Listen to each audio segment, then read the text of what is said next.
What's good, y'all? We are back at it again with another episode of the You're Wrong Sir podcast. Got a good friend of mine on here, a different type of athlete. I'm so excited to have him on. He has an amazing story, y'all.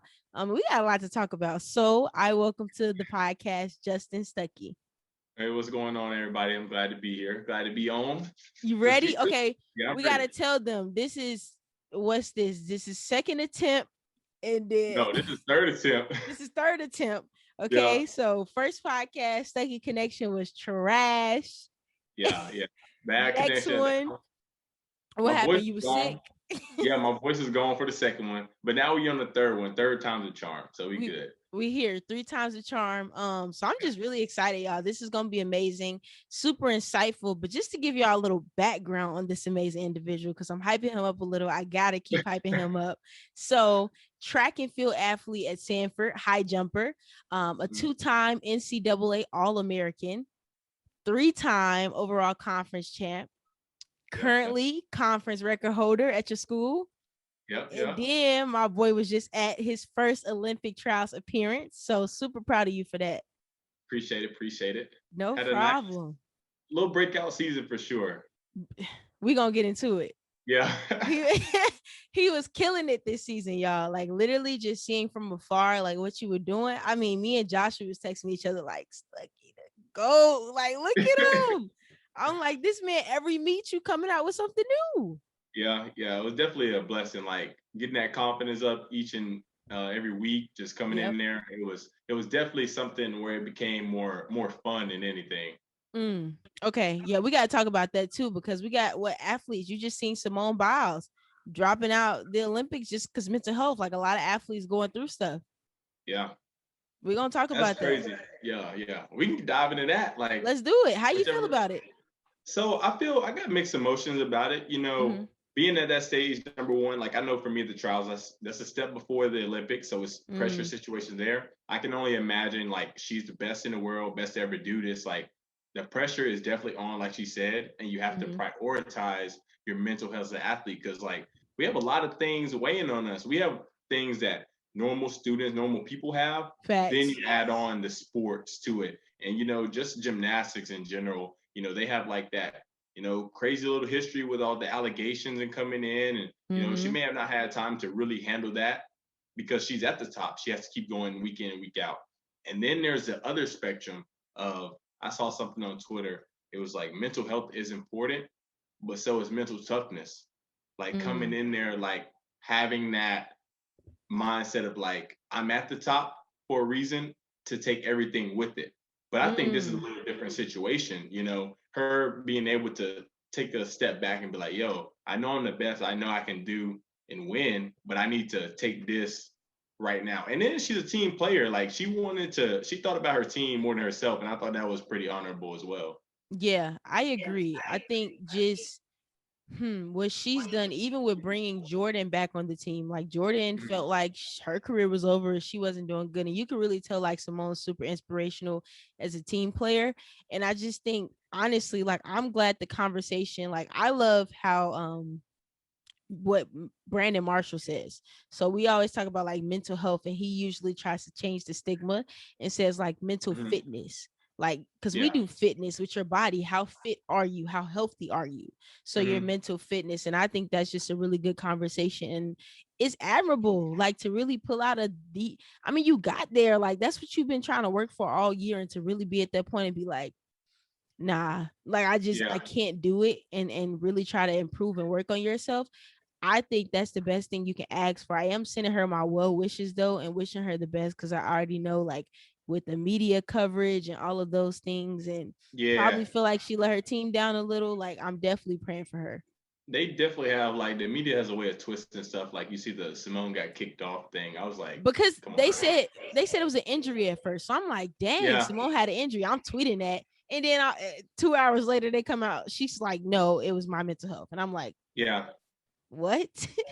It's definitely like, you know, a different story, whichever way you look at it. People like to twist it and do all types of stuff. But just getting like to the root of the issue and just being like, okay, we have the greatest gymnast of all time prioritizing herself rather than for entertainment purposes. And I think it's gonna be good for her because she's learning and training herself. Like she's still young, and so like the next time it comes around, 'cause I don't even know if she's all the way out. I don't really know exactly how it's going down, Yeah, I but don't know either. yeah, I just know like the next time she gets into this platform or this position, like she's already trained, like you said, like the mental fitness, like she's trained her mind to be stable, getting everything good to where all you do is go have fun. Like I saw something she said, she was like, we should just be having fun out here. And that's not what's Mm-hmm. happening. So That's good. And I think it shows in your performance. Like you talked about, you had fun this season. And I yeah, mean, the records speak for themselves. And we're gonna yeah, get into that, but it definitely shows. And for everybody listening, y'all know we always coming for one bite that's unique about this podcast, and that's always just highlighting someone and a woman in sports. And so I thought this was dope because it relates to somebody that you met at Olympic trials. yeah. And she's a powerful and super significant woman, and also signed to Athleta, who I just had an event with. So there's a lot of connection and synergy there. So I'm speaking of Allison Felix for everybody who's listening. Allison Felix is a beast, like to say the least. In track and Track goat. field, beast, like Yeah, literally. And she really had an encounter when she was going through her maternity, and Nike was like, hey, we ain't gonna pay you, because you're pregnant or whatever, which was just terrible and petty. But in my opinion, when one door closes, another door opens, and now she signed with Athleta, and now she just launched her own lifestyle brand. So it's called Seish, by Seish, and now she just dropped the Seish One shoe. So I seen them; they look decent. I want a pair bad, but I think they like on pre-order right now, so I definitely want to get them. But just want to commend her, like, bro, you launched your own, like, by yourself, with yourself and your brother. Like, usually athletes like Curry Brand has Under Armour, and Bron and Jordan got Nike, but like she really went ahead and was like, forget it, I'm gonna do it myself. And I think that just shows like courage, seriously. yeah, that was a crazy situation. And like I said, I didn't figure out about the whole situation until, the trials were happening and they were highlighting, everybody has a story. And Right. they were talking about how Nike cut her because of her pregnancy. Like you said, that's a petty, low thing to do because that's a part of life. People have life outside of sports. And I don't think some people realize that. And just for her to be able to start like her own thing and show, like, hey, I don't need you At more, all. you need me, and starting her own thing and being an inspiration to people. Because like I said, like I learned a whole lot being down to the trials and just learning like outside of just track and her story. And I thought that was pretty honorable. Then being able to meet and run into her, like I was down there competing, like it was cool. Like, you're one of us, like you're one of me. Like that was dope. That was dope. Yes, bro. Talk to me about it though, because I mean, we have just a good people talk highly about her. Like, how is Yeah. Allison? People have amazing things to say. So just talk to me a little bit about how she is as an individual. Like, how was that experience? Like, you met somebody you looking at on TV, like, yeah, I'm trying to Yeah. get there where she is, and then you got a picture just to meet that individual. Yeah, just somebody she had already qualified for her fifth Olympics, and she don't know me. This is my first Olympic trials ever, and she's been here, done that, been on crazy stages, and just for her to be like, yeah, like I don't care, like you're one of us, like let's take a picture, like just being able to be cool out in the open, not somebody who feeling like they're above anybody else, willing to have a conversation, willing to be human, I think is the biggest thing. And that little gesture just showed a lot about her character because she had, she's the goat of track and field. Like she didn't have to be here. She could have a whole entourage, security. She was just sitting on this picnic table and I just happened to come up. So it was just like a cool experience to me, and like me still learning about the sport and learning all the people in the sport and people to look up to. Cause I didn't know who she was honestly a year ago. What? So yeah, like I'm a novice to the track world. So I think that's a big encouraging to me, still learning about people because growing up, all I knew was Usain, like honestly. That's And what then everybody knew.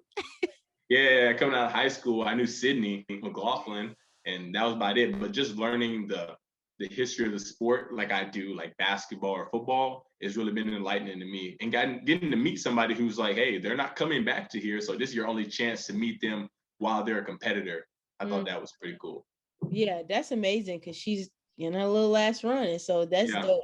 And I will say, just even to just to speak on the track community, what I've noticed, I did my little stint for a year yeah, and whatever. And the community that y'all have is really next level. Like at meets, like everybody's just really super friendly, like they know each other, like all of those things. Talk to me just about that, because you're in a sport where people really like embrace each other. Like y'all are literally out there competing against each other, but at the same time you're all pushing for each other to get better. So I know every sport isn't like that, you know, so I just want you to talk about the community feel. I'll use my high school crew as a good example. So we had like 4 or 5 jumpers, 6 jumpers actually in high school, all go Division 1.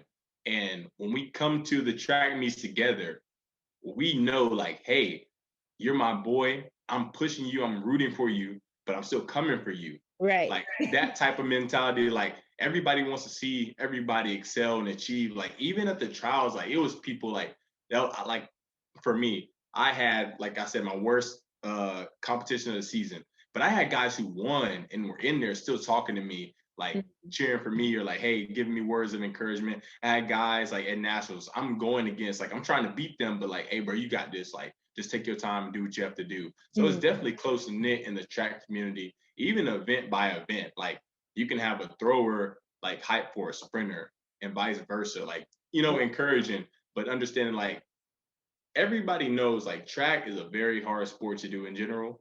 One of the least respected sports, I'd say. Yeah, I got respect, man. Y'all different. Yeah. I qualified for state like the first year running, and I went down there. Yeah.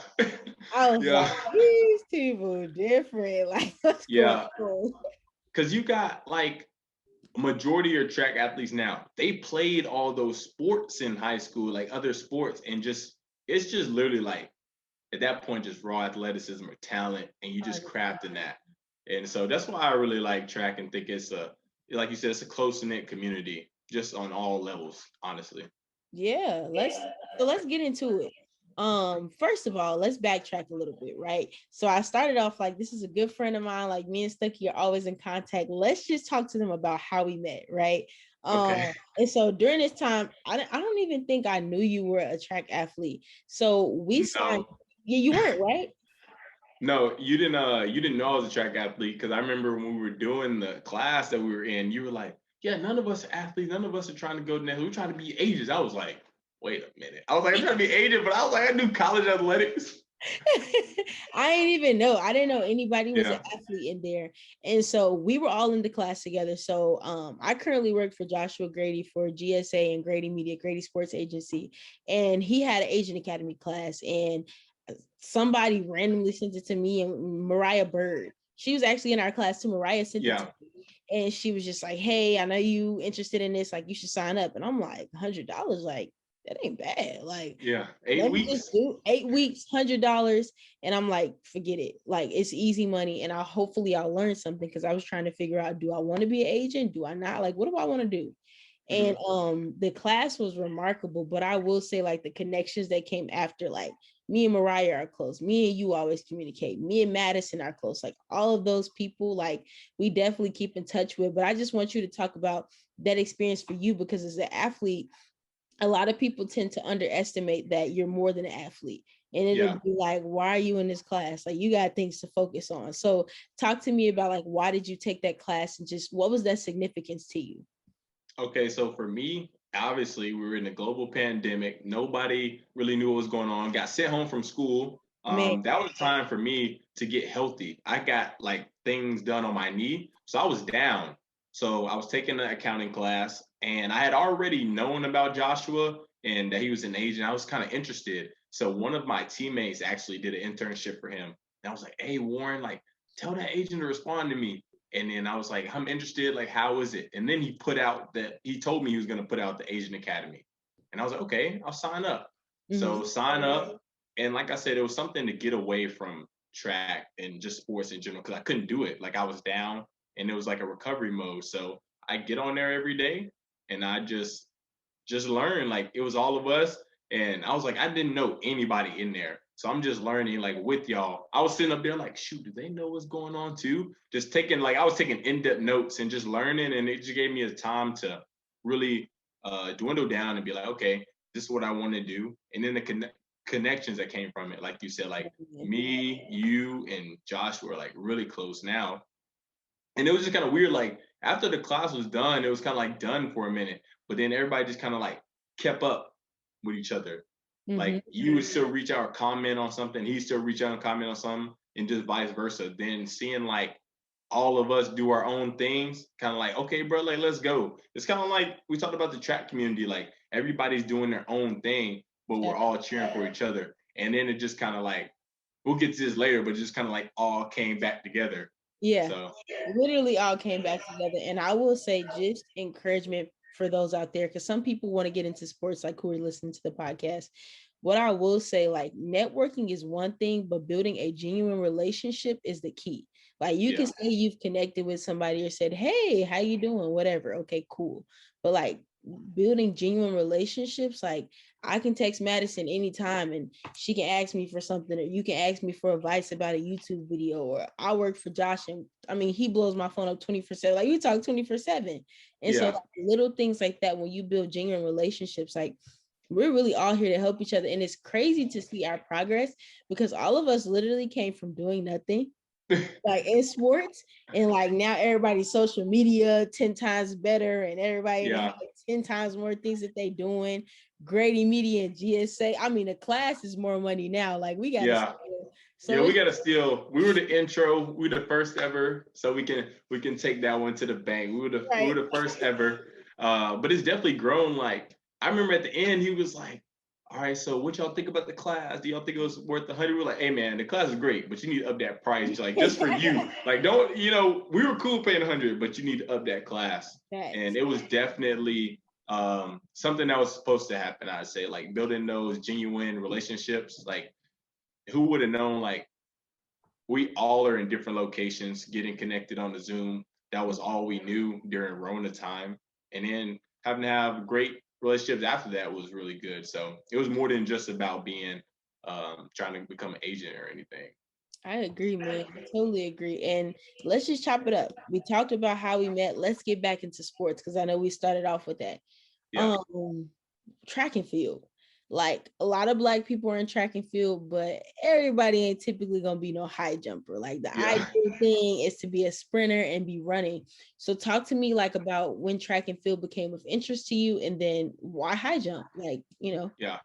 So in middle school, my friends did it in 7th grade. And I ain't gonna lie to you, there was a girl that did it. And I was like, I gotta get out there next year. So I go out there, and all my friends out there, this girl's out there, and my coach, Coach George, she was like, all right, I want you to try this. I'm like, okay. She was like, I want you to stand here and just, you see that bar and that mat? I just want you to jump over it and land on the mat. I was like, okay. So I just ran up and I did it. And so that just became my starting point. I was pretty good in middle school. I think I set like a county record in middle school. And that's just what I did. Like, yeah. I wanted to do sprints and stuff, which I did. Like you did everything kind of growing up. Yeah. So I was a 3-sport athlete in high school. So I did football, basketball, and track. Track was like a back burner, just staying in shape. I did AAU basketball. I was on the Adidas circuit with my team, Team Care Premier, back then. So we were on the Adidas circuit. So we were like, pretty fly traveling everywhere. I'm just doing track here and there. We get to senior year.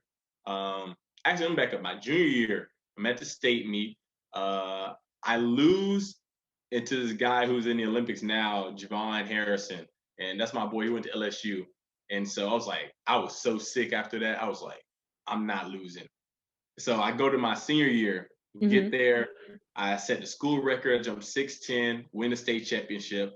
Then I come out like 2 weeks later at the New Balance Nationals. I get second. And so at that point, I'm like, shoot, I'm pretty good at track. I had already signed to Sanford. It was a big ordeal during recruiting season. Like, what sport are you going to do? Like, that was a big deal for me. So ended up committing to Sanford, signed with Sanford, and going into college, I hated track. Like, I did not want to do track and field. For all you people out there that see me now, it's been a journey, because I did not want to do track at first at all. So my first year, and I kind of kicked myself because I go hard at, pretty much everything I do. Right.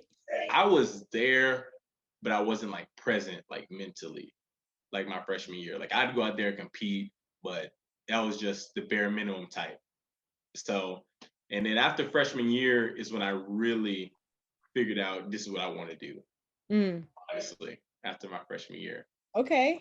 I like that. And for me, I think it's crazy how typically the sports that we don't really want to do or we Mhm. don't show interest to are the ones that literally come out on top, and it'd be like, bro, you really the goat at this. Like, why you not doing Yeah, it for real? it chose me for sure. Because after my freshman year, I went through like I'd say a 2 month during the summer after my freshman year. I went through like a 2 month. I don't even know finding myself. The Right. Lord Talk about showing it. me. Let's talk about it. So for all you, it's been a while, and I'm good. After my freshman year, I had already decided like I don't want to do track anymore. I wanted to play football. So I told my coach like, "Hey, coach, I don't want to live with the regret of not knowing what sport I wanted to play." So I entered the transfer portal.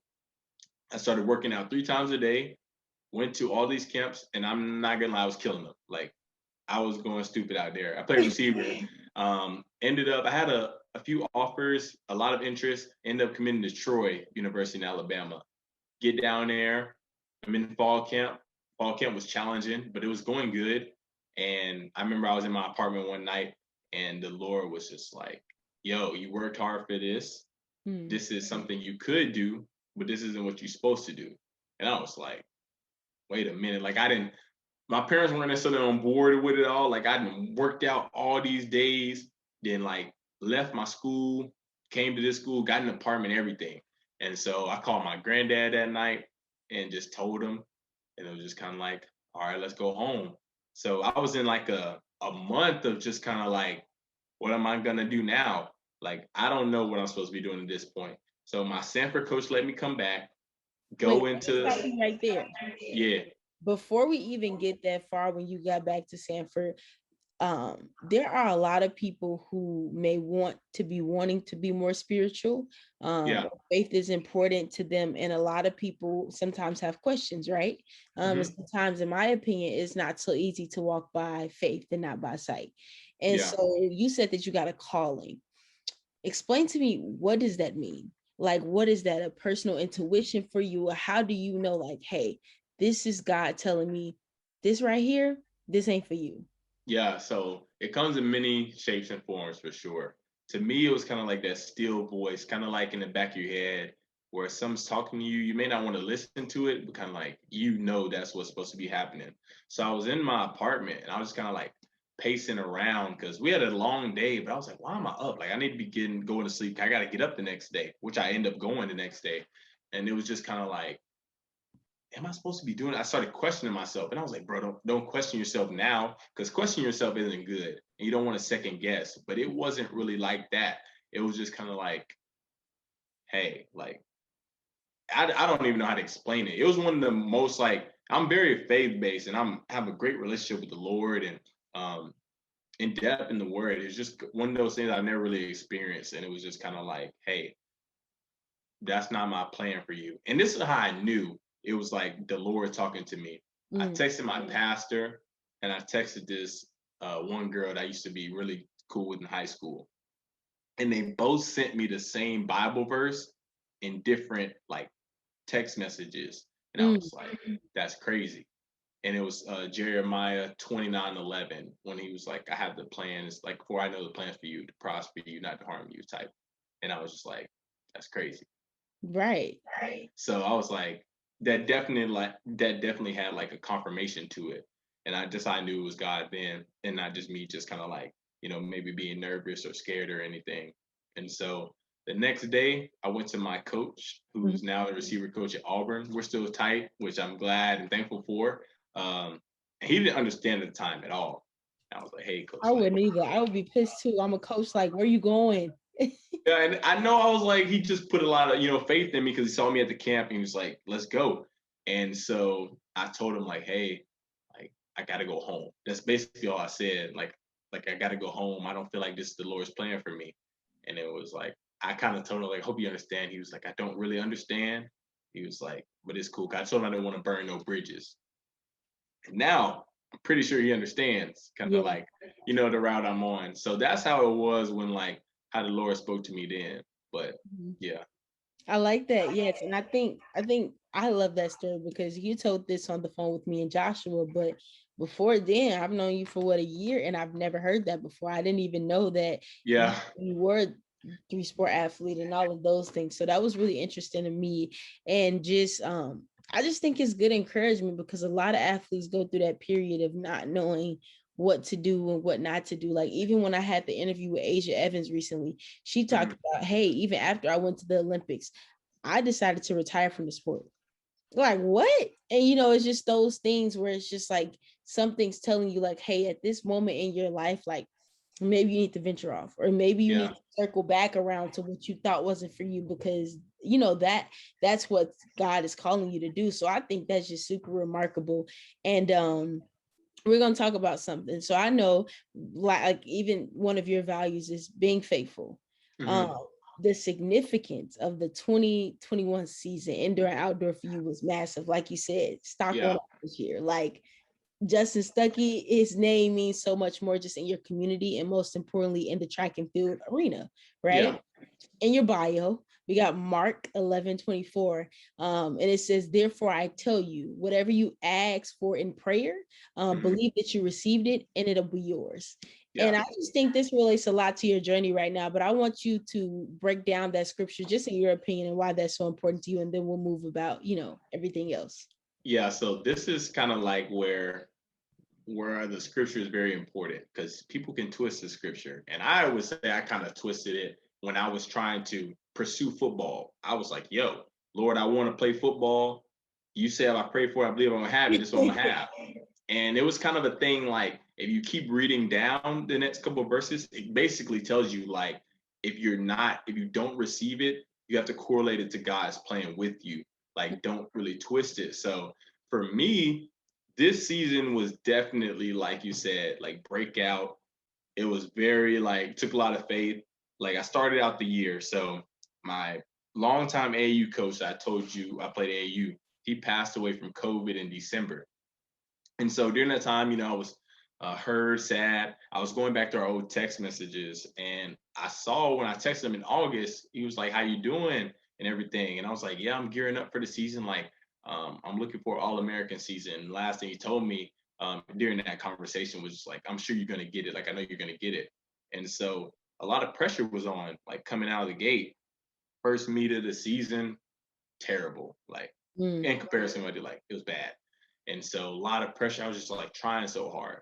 Next meet, the night before, literally like 7 o'clock, we have a meet the next morning. I get my COVID result back, have to go into COVID quarantine. So I get sent home. And at that time, I'm like, crap, bro. Like, I'm trying to prove it. Like, I need it right now. And so I go and just work out while I'm at home, talk to my high school coach, just kind of like get refreshed. Just kind of like I need to settle down. Right. Come back out the third meet.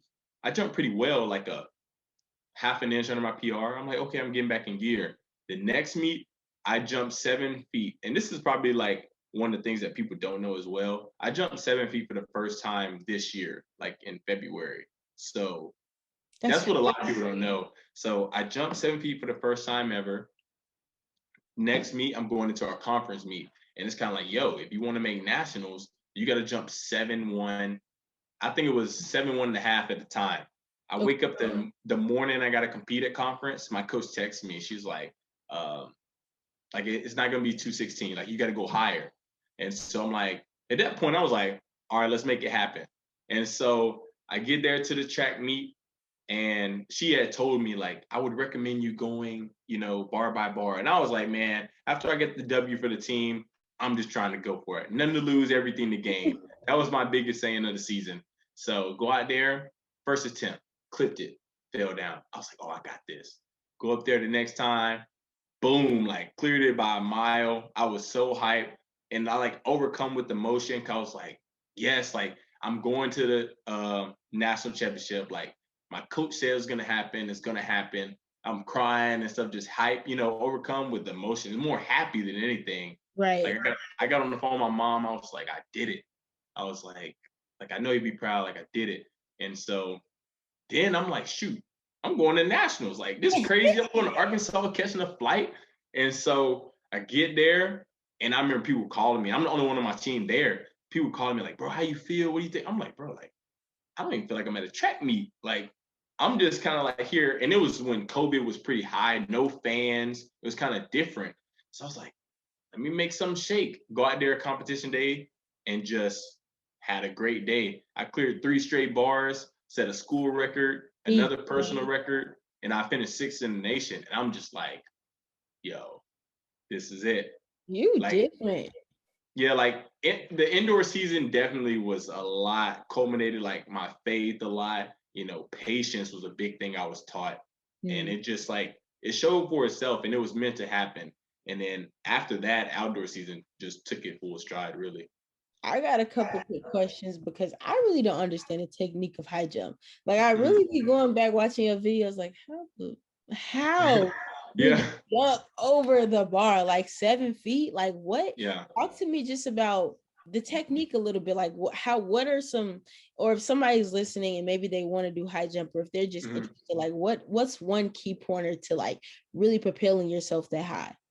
Yeah, it's just work. Like that's my biggest thing. Like working on the little things. That's a big thing for me. Like my approach. Like I never worked as hard as I did for track until this year. Like, being really decisive about how you coming into the bar. You got to work on your jumps. Like that's what you do. You got to work on explosiveness and things like that. Like I worked hard in the weight room, working on getting over that bar because it's not hard. I mean, it's not easy. You're taking your whole body over the bar. So it's just about timing, patience, really just trusting yourself. Because if you watch people, everybody jumps differently. Like everybody does a different thing. So you got to find your own model. You can't model necessarily after somebody else. So just working on the little things, the form, the details, the things you don't want to do are the things I found are the most important. So the most detailed. I agree because I think just being a former athlete too, like a lot of times, like we even say on GSA scouting calls, whoever was scout, your weakness. Like Rodney always tells people that as an athlete, nobody can tell you more of your weak. If you can't go left, you need to go work on your left. If you can't, you know what I'm saying? Like know what your weakness is. So I think nobody knows more than you. And so the things that you stay away from are probably the things that, like you said, you do need to work on, but we be not trying to work on it for real. Yeah, I think this separates the good from the great. And I always say I had a shirt in high school that I wore on my state championship day. And it's like, make good great. And I always like stand by that. Like you have a lot of good athletes, but there are certain stuff that separates them from the great athletes. Like whether it's taking care of your body, like going out there and actually being intentional about what you're doing. Going on days that your other teammates aren't out there. I know me and my roommate go on weekends a lot just to try to get better and work on stuff that we may not be doing in practice. We may feel like we need to be repetitive.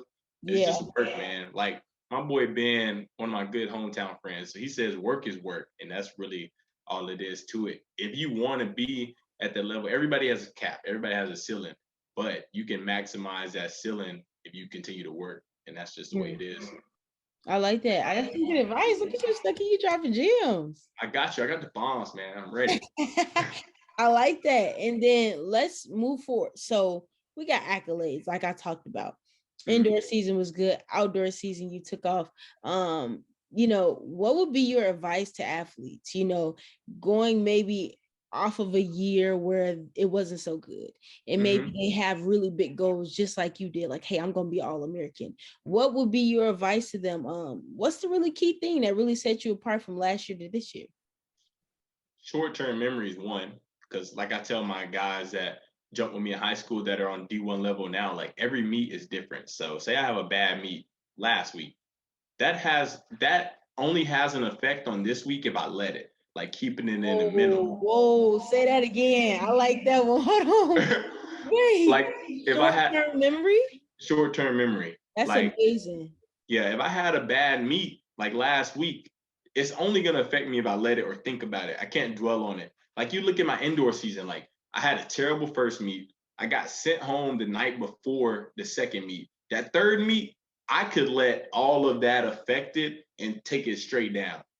Or I can just focus on this one, take it. My thing is, if you're a jumper, even if you're a basketball player, anything, like play by play, bar by bar, that's what I do. Like I can't worry about the last bar. Like say I'm at 7 feet and I jump 7 feet and it like starts wobbling, but I get over it. I have to put that one aside. I got over the bar. I just got to refocus and focus on the next one, like 7-2. So my biggest thing, if you set goals, definitely set goals. You have to have something to reach. So you set output goals and you set input goals. Like, I want to be an All-American. That's my output goal. What am I going to do to help me be an All-American? I put work hard. I'm not going to get outworked by anybody. I'm going to focus on my own, flexibility or stuff like that. So definitely set goals, and you have to be willing to work for those goals because they're not just going to happen. Like, you can't just sit around and hope they're going to happen. You got to work for them. I think that's the biggest thing. They say faith without works is dead, and I think that is really very true. You have to have faith and have to have confidence that the Lord will, make a way and bring you, but he's not just going to, he's giving you the abilities. You have to work and develop those. And I think that's really important. That's key. That's key. I really like that short-term memory too, because I think sometimes I've had teammates like, all right, next play, like get over it, real next game play, or whatever's happening, like you're good. Just keep moving forward. And I think that's something that a lot of athletes struggle with. Like even at major levels, like we see people who really just get in their head. And I think what really relates to that now is to be present focused. Like I made an Instagram post the other day. Sometimes I'm so future focused, like, okay, what's next? And not really figuring out, okay, what's right now? Let me focus over this and then I'm That's good. big. You have to be in the now, because if you get caught up in the future too much, especially in track, like you can't focus on stuff down the road if you don't handle business now. Because if you don't handle business now, that's not going to happen. Right. You know what I'm saying? Like, I already know, like, Nationals is in my hometown next year. Like, my goal is to win the national championship in my hometown, like off rip. But I can't be like, oh, nationals, and not worry about the workout I have tomorrow morning. Right. So it's a journey. Everybody has to understand. Like my high school coach told me all the time, like it's about the journey. Like the end goal is gonna be there, but what are you gonna do along the journey? Like relationships you're gonna make, how hard you're gonna work, things that you can control. Like you can only control your attitude and your effort. So that's the biggest thing, advice I would give people. Like whether it's going good, whether it's going bad, like keep controlling your attitude and effort, and you're gonna get what you want to get. Y'all hear this? Everybody listening. Stucky dropping bombs, man. And let's just move forward too. So I think we literally prepped our conversation perfectly for what I'm about to talk about next, right? Qualified, went to Olympic trials. We talked about that. That's where you met Allison. So you qualified for the trials at the War Eagle Invitational. 7-3, personal best. ER. You was lit over there, okay? Yeah, that was a great weekend for sure. That was my birthday weekend and everything. That was a great weekend. Yeah, you was lit. Yeah. And so you did that. So now qualified for trials. It's time to go there, right? Oregon. Wait, stop. Let's plug your YouTube for everybody who. I'm about to say, go back and watch these vlogs, man. I got all this stuff covered. Type in my name, Justin Stuckey, on YouTube. You're gonna see what I saw, the behind the scenes, everything. So y'all go check it out on YouTube. It's nice. It's nice, man. And the trials vlog is dropping this Sunday too. So is it? Okay. Yeah, it's dropping this Sunday. I don't know when this podcast is coming out, but the trials vlog. Tell them the date in case it don't come out that soon. It's gonna be August 1st. August 1st. Okay. August 1st. Yes. August 1st. Yeah. Perfect. And Stucky's YouTube is amazing, y'all. I think a lot of track, we don't really see a lot of track athletes doing that, like at all. Not at meets, not really showing the personal. And then to go to that level at trials, to still be locked in mentally, but to also be able to give back to those who support you, I think is admirable. But we got there, super optimistic. Oregon's facility was amazingly beautiful. Like it was dope. Talk to me about that too, because I've never been, but everything's Nike sponsored. Like so my coach, I remember I was out there at the track one day and my distance coach came up to me. This is before even I went to nationals. He was telling me about the trials. He's like, yo, if you make the trials, you know that's gonna be, right? I was like, what you mean? He was like, they shut the whole town down. It's all about trials. And he was so right. Like, even when I was up there for nationals, they had already had stuff up for the trials. And so we go to the trials, roads are blocked off by the track. The roads were not blocked off for nationals. Roads are blocked off. The only people down there for trials, you have famous people, pro people, guys like me going to try to be that. Like, it's crazy down there. Like, everybody there, you're on flights with like professional athletes. I was on a flight with Marquise Goodwin coming back. Like, that was crazy. That's And crazy. so it was just like, you knew everybody that was there for that reason. And it was kind of like, okay, this is what it's like. That's why I said like the trials for me was a learning experience, a humbling experience, and a motivating experience. Like, Tracktown USA, Oregon, the stadium is ridiculous, and it's only for track. And I think that's what's unique. Like, there's no other events going on in there except track events. And it was just a crazy, crazy atmosphere out there. I'm already knowing it was amazing. Like, I know it was dope. And let's just hop into it a little bit further. So you got there, didn't do exactly what we needed to do. And so didn't clear the first bar at 7 feet. Yeah. Just like, what? Because I just Yeah. cleared 7.3 right before. Yeah. And so I'm just curious, how did that feel? How did Okay. that feel? And just how after, not being able to do it, like, where are you mentally? Like, how do you keep yourself like, it's okay, we good, we're gonna be back here?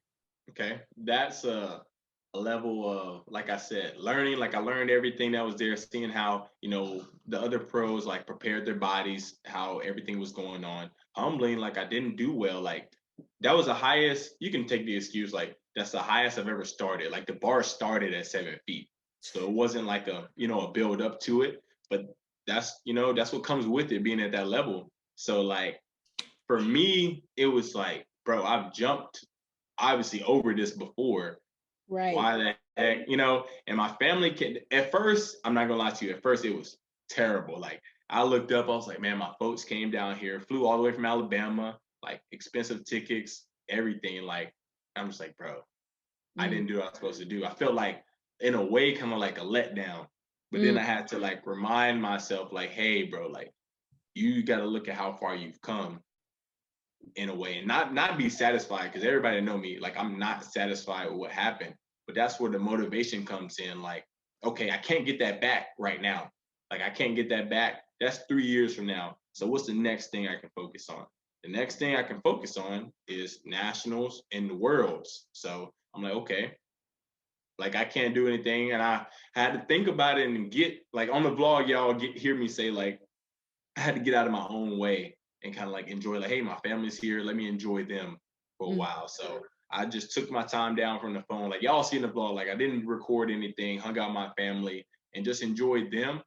And then I talked about it like, hey, like, that's not what we wanted. But we got to remember, like, this was not in picture to my goals at the beginning of the year. And I'm here. Like, I didn't clear my first bar at 7 feet until February of this year. And that's crazy. Like, I told a guy who was competing in the trials that as well. He looked at me. He was like, what? Like, that's really unheard of. Like, I had a 3.5-inch jump. That's a lot for track in 1 year. And just looking at everything that's happened, like, I went from, maybe just a conference level guy. We're at a small conference, kind of like a nobody on a national stage, to somebody who's been able to pick up these accolades. But it doesn't stop there. Because like I've said before, like, I've been blessed. I've gone a lot of places, done a lot of things. Track has taken me a lot of places, but I don't feel like I've really done anything yet. What I know I'm gonna do and what I can do. So I felt that. I felt that a lot. And I just think that's important, because really the message in that is to bounce back from quote unquote failure or disappointment as an athlete.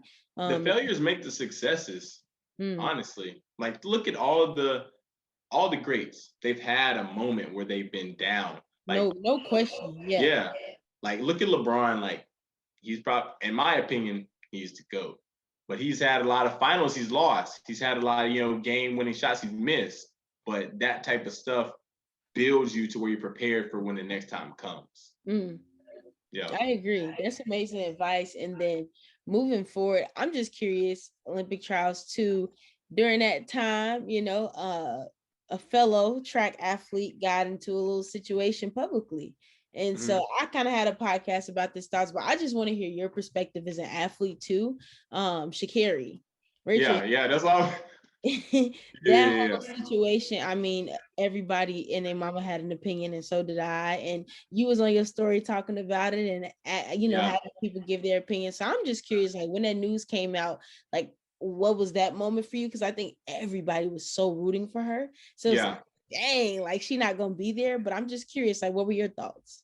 It's crazy because when you first see it, at first I was like, bro, why? Like, come on now. Mm-hmm. It's a mixture, bro. Because like I said, you can't tell people how to grieve, but there is a different level of discipline that Mm-hmm. comes as an athlete. Like you have to, you just can't fall into those traps, those holes. But my thing is, like I said, like I have an opinion on it. I don't think that's definitely the first time that that's happened because I don't think that's the first. Oh You know what yeah, I'm saying? no Like question. nobody just off rip just goes to that. So it's kind of like a thing that may have just caught up anyway. But that's why you have to have the right people in your corner as well to That's where what I like said. yeah, if you're truly grieving, you have somebody to talk to. But that may be a challenge to the track and field committee. Like, hey, let's make sure your athletes are okay. Like, let's take care of them and make sure they're in the right spot. But it also comes with a level of discipline. And you can't, I don't think it was a problem. Like a 30-day suspension, like if people that aren't familiar with track, most people get suspended. Like there were people highlighting, they were highlighting people that are suspended like 5 years, 3 years. Like 30 days is nothing compared to that. But I do feel like she should have been on the relay team because that was outside the 30-day window. Yes. So she should have been selected for the relay team. I also don't think she handled it in the best way because if you didn't see on Twitter, they were beefing with some of the other sprinter teammates. I saw. So it was a thing where like if she I feel like if she had just kept it to where like I'm human, like I made a mistake, I know I made a mistake, left it at that, I feel like she would have been on that relay. But when it came to the Twitter beef and just like you don't want, any cancers or bad blood in that type of environment. You already got Rona to deal with. You're trying to win all these different events. You can't have any bad blood because you're only gonna be staying with them people. So Facts. I it was agree. crazy, bro. I don't know. Like it's been a minute since it happened, but I would just say you gotta be more disciplined in that, especially as a top tier athlete, somebody who's people are rooting for and people want your spot. Like And don't also just give it on top away. of that, first of all, don't give it away. But two, you're a double minority. People want to see you fall. That's Literally. true. Like, let's be You're real fitting the don't fit the stereotype. at all. And she did. She walked right into it, right into the door. I'm like, Yeah. ah. She has a lot of support afterwards. It was just kind of crazy because I'm like, come on now, like I don't want it to be like a pity party thing. Like you gotta just own up like she did, but you just gotta do better.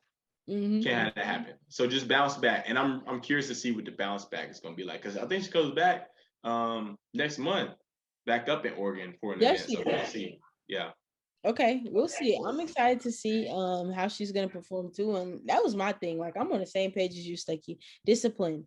Like at the yeah, end of the day, it's around the people. I don't know about y'all, but like we're both college students. We know 9 times out of 10 people do not smoke by themselves.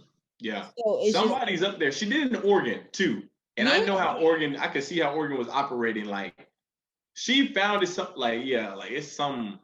It's I don't somebody in your corner that was, enticing you to do that. And not saying they entice you, but also just like helping you along with it and sitting right there, Yeah. maybe doing it with you. And I feel like in those positions, you want people to keep you afloat Mhm. mentally, no matter what. Because sometimes we all need a support system, but it's just like for me, like you work so hard for this. Like Yeah. this is something that you have a chance at again, but like who said it's guaranteed? And of It's course, not. don't like think about the what ifs and stuff like that. But it's just like you gotta wait 3-4 more years. Like that's a long time It's a to long not time. experience burnout, to not be like, oh, like I had the opportunity and I didn't get it, forget it. Yeah. Like we're more than capable of doing that. So I was just like, discipline, but Yeah. everything happens for a reason. So we'll see what happens with her future. We'll see the bounce back. That's gonna be the important thing because Worlds is coming up, so we'll see how she goes back in that. Yeah, definitely. And then let's finish it up a little bit. So NIL, something Yeah. that's super huge right now. You have the opportunity to profit off of this too. So I'm super Yeah. excited about that. But importance of this moment. you've been a college athlete for a second, and now, you know, there have been universities who have profited millions off of these athletes and they haven't gotten a dime. Yeah. Just talk about the importance of the moment, and how do you plan to take advantage of it? It's definitely a new era, like just for really anybody. I remember I got called to do a news coverage. The news wanted to interview me about this. And I said, this is an opportunity for somebody who's on the biggest stage or who may be on the lowest stage to take advantage, whether it's like, Right. a big company like Uber Eats or a small local restaurant down the street. Like, it's just about how you approach it and if you're intentional about it. I think it's great. Like, it gives us as athletes the opportunity to, start things that could even go on to a future career, like getting things outside the window. Because you had a lot of people who are able to do stuff like this, but just because they weren't athletes, they weren't penalized. But now we have the ball in our corner, and I think it's great. Like, even like on a big scale, like I remember when Zion and were playing, and the lowest ticket was like $1,000 some. I Bro, was like, bro, he should have got so much bread. I think he had the most hype in high school since like Braun. He should yeah. have got paid. I was like, this is like that was when I was like, okay, yeah, this is kind of ridiculous. Like when like even like for me, I'd see my face like on these posters and they'd be printed out and being around. I was like, and I remember this was the craziest moment when I said they need to pass this bill. I was on the bus like around the campus and I Mhm. saw my face on the thing. And I was like, I didn't even know it was gonna be up here. I was like, I can get like $10 for every copy. Like, give me some. So I think it's definitely a new era, and I'm glad I'm seeing like myself and my other friends benefiting from it. And like to answer your second question, like how do I plan? I definitely have some things lined up. I already did a collaboration with Hibbett Sports. I thought that was Right. really Talk about good. that, bro. Talk about that. So it was kind of crazy because I had been like right when it happened, I saw Hibbett's is stationed in Birmingham. So I was like, okay, they do a few things here and there. I wanted to reach out. Then the opportunity kind of just came to me. I had a hometown friend call me. He was like, hey man, like I have a friend. He works for Hibbett's and he's like been looking for you. And I was like, that's crazy. I've been looking for him too. So things just kind of like intertwined together. Got to do a little promotional photo shoot deal for them. And they compensated me with the stuff I was featured in, which was like a starting point for me. I thought that was great. Like, hey, like who doesn't want to do that? Was able to make connections, and hopefully they'll continue to grow into bigger things, whether it's influencer, ambassador, things like that. I'm definitely in talks with people about representation and things like that. There are some local food places that I've been in talks with as well that are big around the state. And these are just opportunities that are feeling like they're gonna really, grow. I'm planning to do a camp coming up. Right. It'll definitely be in the fall leading up right before track season. Everybody comes home, kids around the state, even out of state can come as well. Just kind of like learn from me and other Division I athletes to be able to, get good insight about how to be a great athlete, but also a great person, Mhm. growing in faith. I'm trying to get a bunch of different things connected, local church and everything like that. So I've got some great ideas in mind. Gonna get some help along the way. Also plan to come out with a line in the next couple months. Don't know exactly what's all gonna be on the line, but whenever the time is ready, it's gonna be some fire stuff. So I Yeah. have some great ideas for sure. Yes, yes, y'all. And if y'all don't know, we're building a brand over here. Stucky has something that he uses called Flight School. So you're gonna see Yeah. it as hashtags. Yeah, And yeah, yeah. Y'all stay tuned for the flight school series. My YouTube is about to start doing the little flight school series, so y'all stay tuned.